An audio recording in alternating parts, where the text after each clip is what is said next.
Assalamualaikum warahmatullahi wabarakatuh.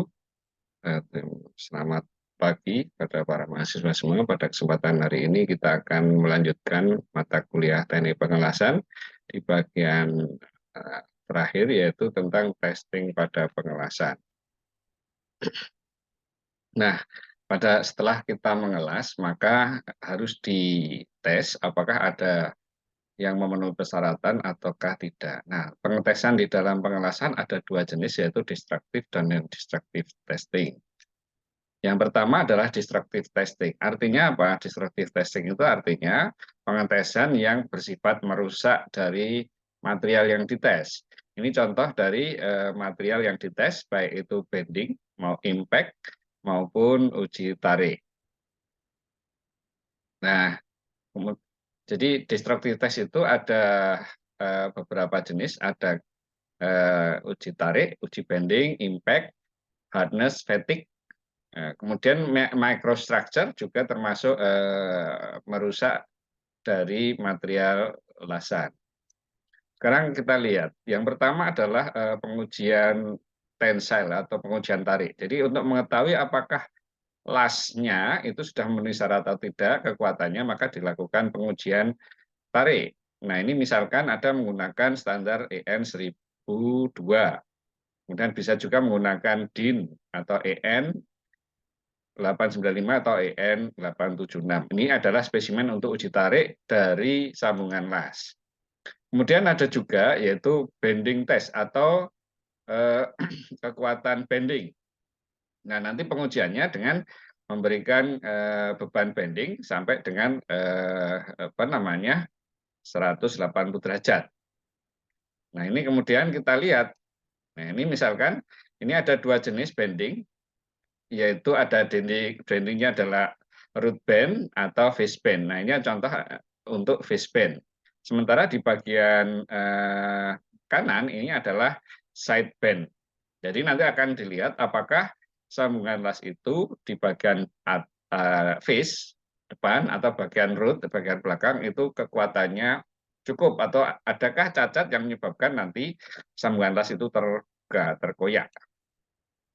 Nah, ini contoh dari pengujian kekerasan dan ujian bending dari penelitian yang dilakukan. Ini diambil dari Jurnal Semesta Teknika, pengaruh sudut kampu V tunggal terhadap sifat mekanis sambungan las. Nah, ini ada pengujian kekerasan. Anda lihat di sambungan las itu diuji kekerasannya di sebelah kiri itu kekerasannya, dan Anda lihat bahwa kekerasannya di bagian weld zone itu kerasannya lebih tinggi dibanding dengan bagian has maupun di bagian base metal. Sementara untuk bending kita lihat di sini pengujian bending itu sampai maksimum, kemudian setelah mencapai maksimum dia akan turun. Jadi pada waktu sebelum jadi ini Anda lihat ini adalah pada waktu mulai elastis. Kemudian setelah itu mulai plastis maksimum, kemudian setelah itu bengkok. Ya, bengkoknya sudah melewati daerah plastis. Ini adalah pengujian. Nah, ini grafik pengujiannya, yang bawah itu adalah hasil pengujiannya. Kemudian ada namanya uji impact untuk mengetahui kekuatan impact dari sambungan las. Nah, ini misalkan kita pilih mana yang akan diuji impact-nya, maka kita harus memilih sambungan daerah-daerah yang akan diuji. Misalkan ini di bagian tengah sambungan. Yang hitam-hitam ini adalah spesimennya yang akan dipotong dari benda yang dilas. Nah, jadi ini daerah center, misalkan seperti ini, yang kiri itu daerah center. Kalau yang ini di daerah fusionnya, ini ada yang di daerah agak pinggir. Nah, ini kalau mau menguji impact, kita lihat di daerah mana, karena yang sangat terpengaruh itu adalah di daerah welding dan juga di daerah has. Selain itu ada juga pengujian kekerasan atau hardness test. Kita bisa menggunakan Fresnel, Rockwell, Vickers, ataupun menggunakan skleroscope. Tetapi yang banyak itu adalah Fresnel, Rockwell, atau Vickers. Nah, posisinya dilihat di sambungan lasnya, apakah di daerah weld, di daerah has, ataupun di daerah base metal. kita lihat sambungan-sambungannya, apakah sambungannya itu butt joint atau sambungan fillet. Nah, daerah-daerah mana yang perlu dilakukan pengujian kekerasan untuk mengetahui karakteristik dari daerah-daerah lasan. Daerah lasan ada 3, yaitu daerah base metal, has, dan kemudian weld metal. Kemudian pengujian merusak berikutnya adalah petik. Jadi nanti sambungan las itu dibebani, kemudian diberi beban yang berulang sampai dengan frekuensi tertentu sampai dengan patah. Nah, itulah berarti daerah pada siklus tertentu patah, itulah berarti dia mengalami petik. Oke, itu adalah pengujian destruktif. Nah, kemudian kita lanjutkan dengan pengujian non-destructive test. Apa itu non-destructive test? Yaitu pengujian yang tidak merusak. Ini pada intinya adalah untuk mengetahui ada tidaknya cacat akibat proses las. Jadi pada intinya bukan kalau tadi untuk menguji kekuatannya, hasil lasan, kalau ini untuk melihat apakah ada atau tidak cacat akibat las. Nah, jenis NDT ini ada yang umum digunakan, metode konvensional itu ada visual inspection, yaitu dengan pengamatan mata atau dengan alat bantu mata, daya penetran, magnetic particle, eddy current, radiografi, dan ultrasonik. Nanti kita akan bahas satu-satu. Sekarang kita lihat apa itu visual inspection. Visual inspection itu yaitu pengamatan dengan menggunakan mata atau dengan menggunakan teleskop atau mikroskop yang digunakan untuk mengetahui boroskop ya, untuk mengetahui ada tidaknya cacat akibat pengelasan. Nah, ini hanya bisa dilakukan di bagian permukaan. Nah, ini contohnya, ini bagaimana untuk mengetahui ada tidaknya cacat yang ada di dalam pipa, saluran heat exchanger. Nah, ini kita bisa lihat ada tidaknya korosi di bagian dalam. Ini namanya inspeksi visual. Nah, untuk sambungan las, misalkan kita lihat di sini dengan mata, kita bisa melihat, oh ada porosity, ada crack, ada elongated porosity. Nah, kita lihat apakah ini semua ditolak kalau ada cacatnya. Nah, kita lihat. Kemudian dilihat juga ada underfill seperti ini. Underfill itu berarti di bawah, ada kelebihan di bawah. Atau kemudian crack, crater crack, atau mungkin spatter. Spatter itu cipratan dari hasil lasan. Nah, ini kan dengan mata telanjang kita bisa melihat. Oh, ada cacat seperti ini. Nah, itu kita lihat apakah ini memenuhi kriteria atau tidak. Nah, ini misalkan ada aseptan kriteria yang sesuai dengan standar yang digunakan. Misalkan single pore itu tidak boleh lebih dari untuk thickness lebih dari 3 mm, ada A, D, C, B. Ini kriterianya ya. Nah, semakin ke arah merah itu artinya semakin kualitasnya semakin tinggi. Nah, dilihat apakah memenuhi kriteria ini enggak. Kalau memang masih memenuhi, maka bukan berarti ada cacatnya terus ditolak semua. Tapi kalau masih memenuhi, berarti bisa diterima. Tapi kalau sudah melewati, berarti tidak bisa diterima. Itu yang pertama, visual inspection. Yang kedua adalah magnetic particle. Itu adalah pengujian menggunakan magnet dan ada dengan serbuk magnet. Prinsipnya apa? Prinsipnya adalah kalau ada suatu magnet, ada kutub selatan, ada kutub utara. Nah, di antaranya ada flux. Nah, kemudian kalau ada cacat, maka di situ ada kebocoran flux. Sehingga menjadi kutub baru. Nah, oleh karena itu, kalau ada kutub baru yang di tengah dicacat itu, maka kalau ada serbuk yang bisa ditarik oleh magnet, akan terkumpul di situ. Nah, kelemahannya sehingga bisa diamati dengan mata. Nah, kelemahannya, kalau cacatnya itu di bagian dalam, tidak di permukaan, itu tidak bisa teramati. Atau cacatnya itu sejajar dengan apa namanya medan magnet, itu juga tidak teramati dengan jelas. Oleh karena itu, ini adalah beberapa keterbatasan atau kelemahan dari pengujian dengan menggunakan magnetic particle. Nah, kadang-kadang kita buat tidak harus menggunakan magnet, tetapi bisa juga menggunakan benda yang bisa dibuat magnet atau dengan menggunakan magnetisasi. Magnetisasi itu prinsipnya adalah kalau ada arus, maka di sekelilingnya akan timbul medan magnet.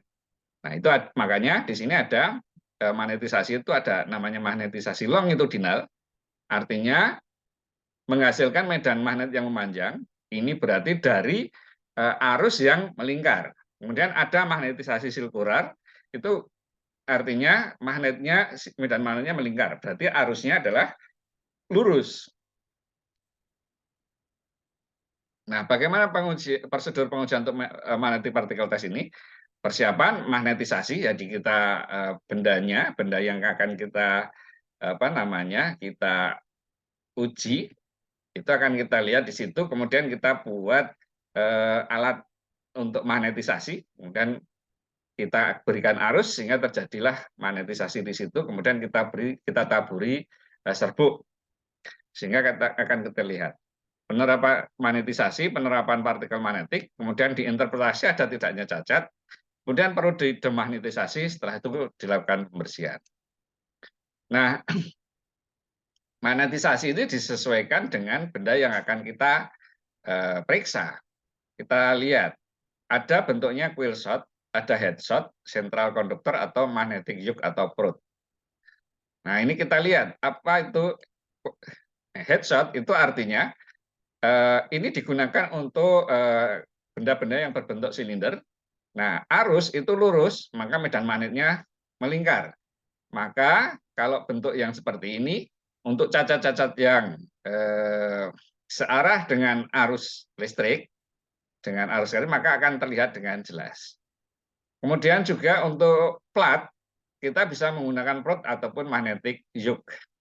Nah, untuk yoke dan probe ini kita harus rubah 90 derajat ya setelah kita tes. Kemudian karena apa? Untuk mengatasi adanya yang sejajar dengan medan magnet.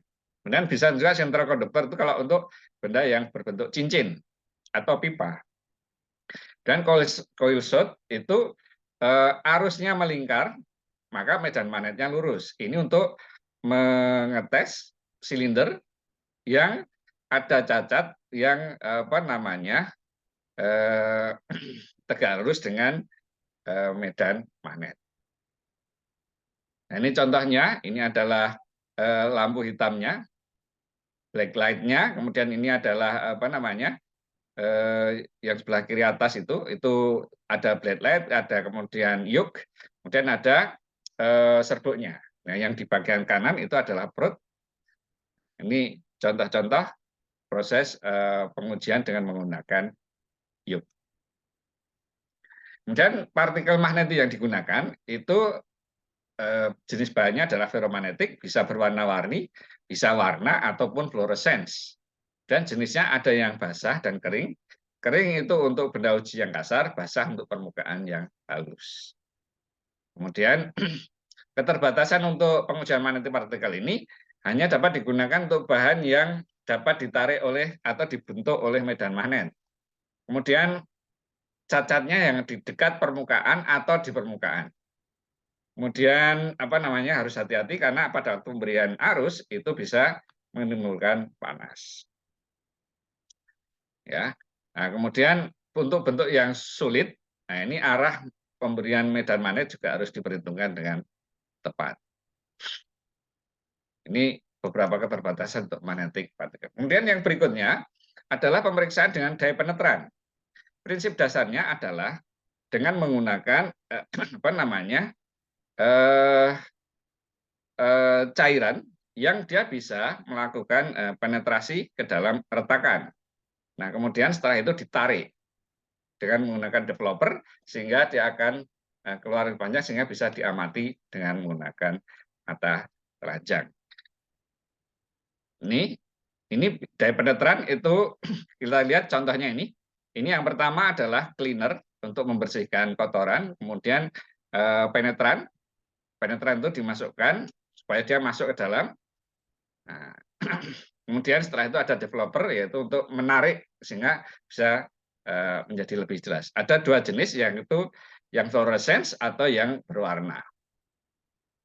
Ini prinsipnya, bersihkan, penetran diaplikasikan, kemudian bersihkan di bagian permukaannya, kemudian diaplikasikan pengembang sehingga pengembang itu akan menarik penetran tadi, kemudian baru dikamati. Jadi bisa kita lihat. Ini contohnya pre-cleaning dan spraying, excess cleaning. Setelah itu disemprot dengan developer, kemudian ditunggu sehingga developernya bisa menarik keluar dan kita bisa melihat cacatnya, baru kemudian di post cleaning. Nah, ini prinsipnya adalah pipa kapiler. Jadi maka cairan penetrannya itu harus mempunyai daya penetran yang tinggi karena prinsip kapiler tadi. Nah, ini aplikasinya bisa dioleskan, bisa dicemprotkan, bisa dicelupkan. Nah, aplikasi dari penetran itu sehingga kemudian kita bisa mengamati sejauh mana cacat itu ada di dalam sambungan las. Tetapi ingat, ini hanya untuk di permukaan, ya, atau cacat yang terhubung dengan permukaan. Kalau cacatnya di dalam tidak terhubung, maka tidak bisa diamati. Sehingga kita lihat dari tadi aplikasi dari Brandtech itu relatif mudah dan untuk material logam maupun non logam itu bisa digunakan dan mudah dibawa, kemudian cepat dan murah. Kemudian untuk yang geometri yang susah pun, yang rumit pun bisa, complicated geometri pun bisa dilakukan pengecekan. Kemudian kita bisa melihat secara langsung, kemudian sangat portable, jadi bisa dibawa kemana-mana. Itu kelebihannya. Kelemahannya itu dia tidak bisa untuk material yang kasar, seperti coran, itu nggak bisa, karena hampir semua dianggap cacat nanti. Kemudian setelah itu yang seperti kayu, kemudian cacat yang bagian dalam, itu juga nggak bisa. Dan yang berikutnya adalah menggunakan radiografi atau X-ray atau gamma ray. Nah, jadi, tapi yang kebanyakan itu adalah yang X-ray. Nah, ini metode X-ray atau gamma ray menggunakan isotop radioaktif, iridium, kobalt, ataupun selenium.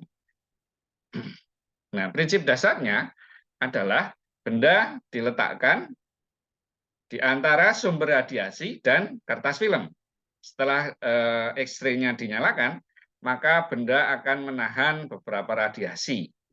Maka daerah yang lebih tebal, lebih padat, maka dia akan lebih banyak menahan radiasi, sehingga dia akan menjadi lebih cerah. Karena exposure-nya di film lebih kecil, sehingga menjadi lebih cerah. Tetapi yang ada cacatnya atau yang lebih tipis, exposure-nya besar, sehingga menjadi gelap. Nah, itulah kita bisa mengidentifikasi, disitulah ada cacat.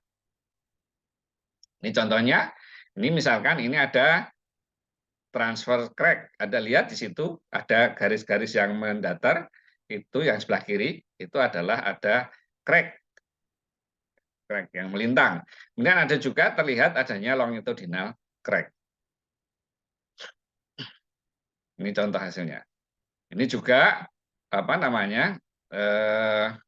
Ini adalah ketidakrataan dari capping. Kemudian yang sebelah kanan, maka yang lebih tebal itu akan lebih terang. Sementara yang lebih tepis itu akan lebih gelap. Sementara yang sebelah kanan itu cacat karena concave. Itu ini cekung, ya, sehingga kalau cekung berarti dia akan lebih hitam, lebih gelap. Kemudian juga ada ini apa namanya, ada cacat yang di sini di bagian bawah ini, sehingga kelihatan ada yang hitam ini berarti menunjukkan adanya cacat karena di sini ada kekurangan lasan di sini. Atau yang bagian atas itu bisa terlihat seperti itu. Nah, biasanya kalau kita lihat kalau proses pengetesan dengan radiografi itu sedang berlangsung, maka ada simbol seperti ini. Sehingga kita harus waspada, jangan terlalu dekat dengan proses untuk pengujian ini.